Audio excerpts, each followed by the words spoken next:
कि कांग्रेस पार्टी का जो ये अनुसूचित जाति वर्ग प्रकोष्ठ है, उसके जिला अध्यक्ष राम सागर रावत जी ने इस बैठक का आयोजन किया था और निश्चित रूप से संगठन को मजबूत करने के लिए ही इस तरीके की बैठकों का आयोजन होता है। ये अलग बात है कि चूंकि चुनाव भी सामने है, सो उस दृष्टिकोण से इस बैठक का महत्व इसलिए थोड़ा और बढ़ जाता है कि आज इस बैठक के माध्यम से बहुत से नए युवा साथियों ने इस समाज के कांग्रेस पार्टी की सदस्यता भी प्राप्त की और बहुत से साथियों को इन्होंने अपने संगठन में नियुक्त भी किया। और इस अवसर पर जो हमारे अन्य वरिष्ठ नेता उपस्थित थे, उन सब ने एससी समाज के प्रति जो कांग्रेस का योगदान था, उन बातों को लोगों के सामने रखा है। समय समय पर जिन लोगों ने बरगलाने की कोशिश की है इस समाज को, उस तरफ लोगों को ध्यान आकृष्ट किया है। और आज की इस बैठक के ज़रिए हम सबको ये विश्वास हुआ है कि जो आने वाला कल है वो कांग्रेस का है, राहुल गांधी जी का है और इस सरकार से हम सबको निजात मिलेगी। तो हमारी जो है तीसरे साल होती रहती है जो आज बैठक है कमेटी के फेरबदल को लेकर के। कमेटी फेरबदल में जो हमारे काबिल अव्वल पदाधिकारी रहते हैं उनको पदोन्नत किया जाता है और जो नए कार्यकर्ता रहते हैं हीरे तलाश कर उनको पद दिया जाता है और उनको समाज के बीच में लगाया जाता है उनकी सेवा के लिए। तो ये कार्यक्रम तीसरे वर्ष समारोह होता है, ये चुनाव उनाव से कोई मतलब नहीं है इसका। अच्छा, आज इसमें कुछ लोग जो है सदस्यता भी कांग्रेस पार्टी की जो है ग्राउंड लेवल करेंगे, कितने लोगों ने किया?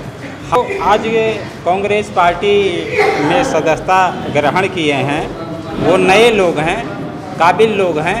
वो भारतीय जनता पार्टी से और बहुजन समाज पार्टी से टूट करके आए हैं और कई खेमों में आए हैं। सैकड़ों की तादाद में कांग्रेस पार्टी की सदस्यता उन्होंने ली। इस बैठक के माध्यम से हम जनता से पार्टी कार्यालय पे एक तो मासिक बैठक भी थी, तो मासिक बैठक संपन्न हुई और दूसरा जो हमारे प्रदेश से मनोनीत होकर हमारे पदाधिकारी लोग आए हैं, जिसमें हमारे अभिभावक मार्गदर्शक हमारे पिताजी श्री छोटेलाल यादव को प्रदेश सचिव बनाया गया है। हम महिला सभा की तरफ से उनका स्वागत वंदन अभिनंदन करते हैं और उनके उज्जवल भविष्य की कामना भी करते हैं। और उनका आज जन्मदिन भी है और उनके 17वें जन्मदिन पर मैं ईश्वर से यही प्रार्थना करूंगी कि वो दीर्घायु हों, शतायु हों और इसी तरह से अपना आशीर्वाद हम लोगों पर बनाए रखें। ये बड़ा सुखद संयोग है कि आज जिस अवसर पर आप मुझसे बात कर रहे हैं, यहाँ पार्टी की तरफ से मासिक बैठक भी चल रही थी और आज मेरा जन्मदिन भी है, 17वां जन्मदिन है। तो इस मौके पे मैं आपसे ये कहना चाहूँगा कि आने वाला दिन समाजवादी पार्टी के लिए ही नहीं, समाजवादी पार्टी के साथ पूरे देश में जो एक गठबंधन हुआ है, 26 पार्टियों का जो अलायंस हुआ है, उसके सुखद दिन हैं। क्योंकि देश में जो झूठों की सरकार है और जुमलेबाजों की सरकार है और झूठे सपने दिखाने वालों की सरकार है, जनता का उससे मोह भंग हो गया है। आपने अभी चुनाव हुआ है घोसी में और घोसी के चुनाव का रिजल्ट आपने देखा। वो चाहे पिछड़े वर्ग के लोग रहे हों, चाहे दलित समाज के लोग रहे हों, चाहे अल्पसंख्यक समाज के लोग रहे हों और समाजवादी व्यवस्था को मानने वाले चाहे जिस वर्ग जात के लोग रहे हों, अगड़ा पिछड़ा सारे लोगों ने किस तरह से धक्का देके आने का काम किया कि आने वाला दिन अब आपका नहीं है। और ये लहर मैनपुरी से जो उठी है और कुशीनगर तक गई है, अब ये पूरब से पश्चिम और उत्तर से दक्षिण पूरी इंडिया में जाएगी और निश्चित रूप से इंडिया गठबंधन अगली बार सरकार बनाने जा रही है। तो उसके लिए आज यहाँ बूथ प्रबंधन पर चर्चा हो रही थी हमारे यहाँ पार्टी स्तर पे, जिला स्तर पे, और उसमें तमाम कामों का डिवीज़न भी यहाँ किया गया, लोगों को जिम्मेदारियाँ भी दी गई। और मैं समझता हूँ आने वाले दिनों में हम लोकसभा की इस सीट को हर हाल में जीतेंगे, निश्चित रूप से जीतेंगे, उसमें कोई शक शुबा नहीं है। हमारे सारे लोगों ने संकल्प लिया कि हम चुनाव जिताएंगे, चाहे वो छोटा पदाधिकारी हो, चाहे बड़ा पदाधिकारी हो, चाहे जिले का हो, चाहे बूथ का हो, चाहे ब्लॉक का हो और चाहे विधानसभा का हो।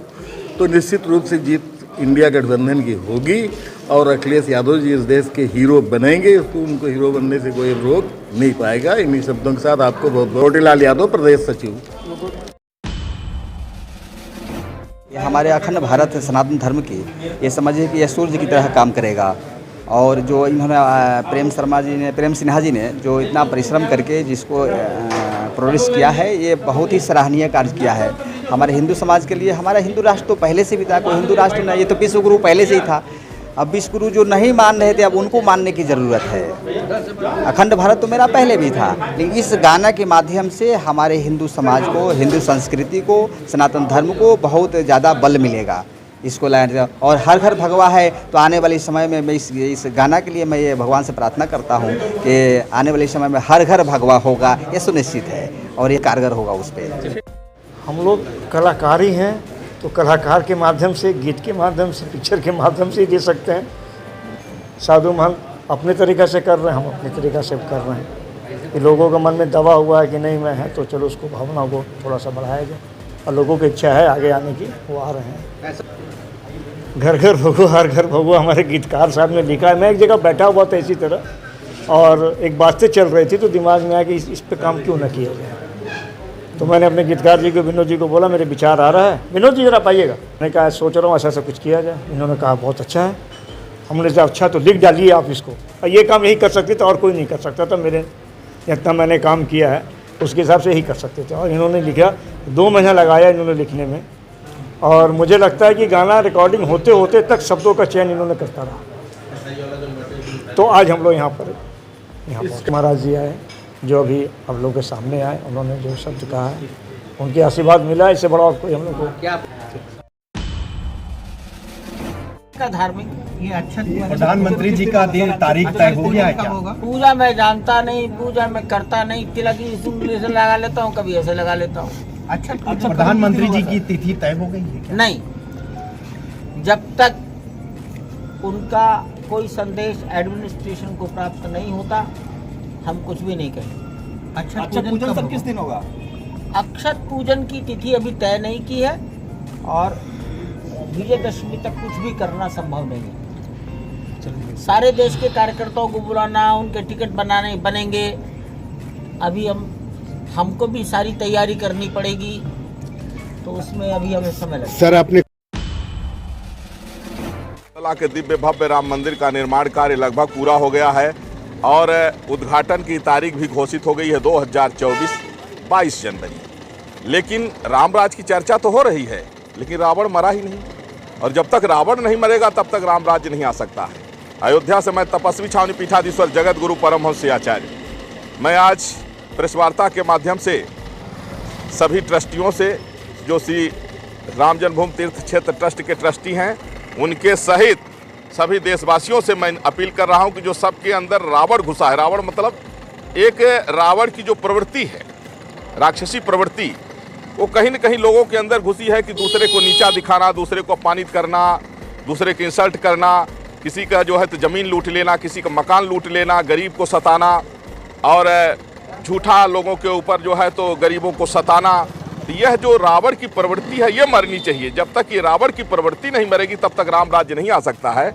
चाहे जो भी लोग हैं, मैं किसी का नाम नहीं लूँगा, बस इतना कहूँगा कि हर कोई, लोग कहते हैं ना अपना सुधार दुनिया की सबसे बड़ी सेवा है, तो अपना अपना सुधार सब कोई कर लें। अपने अंदर से जो रावण की वृत्ति है उसको ख़त्म करें, तब जाकर के ये जो मंदिर का जो है उद्घाटन होने जा रहा है 2024 22 जनवरी को, ये राम राज का सपना साकार होगा। इसमें सबका योगदान यही है कि अपना अपना सुधार सब कर लें।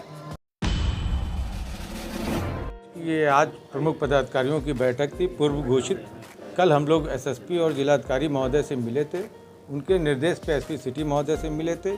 जिस तरीके से घटना अयोध्या में हमारे व्यापारी नेता, सम्मानित व्यक्ति अयोध्या के अचल गुप्ता जी के साथ में जो घटना घटी, और जिसमें पीड़ित के ही ऊपर एफआईआर दर्ज किया गया, और जो गुंडे मवाली थे, जो गलत कार्य करने वाले थे, जिनको पुलिस को सौंपने का काम पीड़ित पक्ष ने किया, उनके खिलाफ आज तक एफआईआर दर्ज न होने के कारण आज ये बैठक बुलाई गई। और कल एसपी सिटी महोदय और वरिष्ठ पुलिस अधीक्षक महोदय ने जो हम लोगों से आग्रह किया था कि कोई भी आप इसका समाधान हम लोग ढूंढ रहे हैं। 1-2 दिन के अंदर इसका समाधान दे दिया जाएगा। कोई भी आप लोग किसी तरह के जो है अगर आंदोलन या कोई सक्रियता मत दिखलाइए। आज हम लोग अपने बैठक में ये निर्णय लिए हैं सामूहिक रूप से कि कल जो हमारा कार्यक्रम था गिरफ्तारी देने का 500 व्यापारियों का अयोध्या कोतवाली में, वो स्थगित किया जाता है। कल आज हम लोग की बैठक में 1-2 निर्णय और प्रमुख हुआ। संगठन को और मजबूती देने के लिए, व्यापारियों को और ताकत देने के लिए पूर्व की भांति 25 से 30 नवंबर के बीच में एक वृहद कार्यक्रम करीब 10,000 व्यापारियों का यहाँ पे जिला मुख्यालय पर होना सुनिश्चित हुआ है, जिसमें हजारों की संख्या में पूरे ज़िले के प्रत्येक बाज़ारों 70 बाज़ारों के व्यापारी एकत्रित होंगे और व्यापारी ताकत का एहसास दिलाएंगे और साथ ही साथ जो व्यापारियों की समस्या उसका समाधान भी ढूंढने का प्रयास करेंगे। समस्या में अभी बिजली की कुछ समस्या हमारे कुमारगंज के साथी उठा रहे थे। खाद बाट माप और खाद जो विभाग है उसकी द्वारा समस्या जो पैदा की जा रही व्यापारियों के बीच में उत्पीड़न हो रहा है उस पर भी चर्चा हुई है। और साथ ही साथ जो चौड़ीकरण में भी बहुत सारी समस्या अभी आनी है और आ रही है उस पर भी चर्चा हुई है। उसको भी जो हम लोगों ने कराया उसका भी बारे में जानकारी जिलाधिकारी महोदय के माध्यम से जो हम लोगों ने प्रयास करके जो काम कराया गया, जो असुविधा थी जनमानस को उसको जो दूर कराने का भी कार्य किया गया है, उसको भी बताने का कार्य किया। गेस्ट हमारे अपने ही लोग रहेंगे, व्यापारी समाज के लोग रहेंगे और प्रदेश के जो प्रमुख हमारे व्यापारी साथी नेता हैं प्रत्येक जिले के, वो भी बहुत से सारे साथी रहेंगे यहाँ पे। ये प्रेस कॉन्फ्रेंस जो हो रहा है, माननीय संजय सिंह भैया का गिरफ्तारी होना, ईडी के द्वारा नाजायज़ तरीके से परेशान करना, छापा डालना, जब इस छापे के दौरान में इनको कुछ नहीं मिला। जब कुछ नहीं मिला तो आप पर कोई साक्ष्य होना चाहिए। साक्ष्य जब नहीं मिला तो गिरफ्तार करने कोई औचित्य होता नहीं है। जब 14 लोग बयान दे चुके हैं ईडी को, बयान देने के बावजूद भी संजय भैया कहीं नाम नहीं लिया गया, तो फिर इनका नाम कहाँ से आ गया। दुख इस बात का है कि कहीं न कहीं ये माननीय नरेंद्र मोदी जी के दबाव में आकर के जो हमारी इंडिया गठबंधन बनी हुई है, उस गठबंधन से बौखलाहट में ईडी के द्वारा छापा डाला गया और छापा डाल के ये दुष्प्रचार किया जा रहा है कि देखिए ये लोग भ्रष्टाचारी हैं, हम इनको गिरफ्तार कर रहे हैं।